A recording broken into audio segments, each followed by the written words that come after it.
อัวที่เห็ดมือนี้สิอัวหัวสิไข่แล้วค่อยใส่หอมบัวหอมป้อมหั่นหอมบัวแล้วก็หอมป้อมหั่นใส่ถ้ามักน้อยมักหลายใส่ตามสบายเราเด้อเนี่ยแต่ว่าอยู่ในสูตรจะมีแล้วแต่ค่อยก็ใส่ประมาณนี้โอเคใส่หมูนี่แม่นหมูบดแล้วเด้อแต่ว่าบ่ได้ซื้อในตลาดบดเองค่อยบดเมื่อเช้านี่ค่อยซื้อก็สันคอมันเหรอนะมันอ่อนดีแล้วก็เนื้อมันอันนี้สันคอหมูเด้อใส่หอมที่เฮาซอยหั่นลืมบอกไปว่าเส้นร้อนนี่แซ่แล้วเด้อแซ่แล้วก็เอามาตัดใส่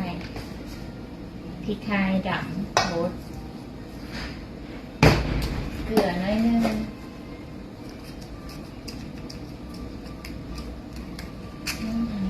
เป็นต้นค่ะน้ำปลาแต่มีสูตรให้เรียบร้อยเลยเด้อแต่ว่าค่อยบ่ได้กะให้เบิ่งว่าเท่าไหร่เพราะว่าค่อยรู้แล้วว่าค่อยใส่ประมาณใดแล้วค่อยจะ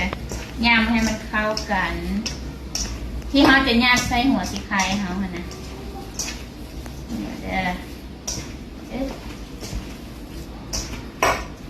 ไข่ยังเป็นอันใกล้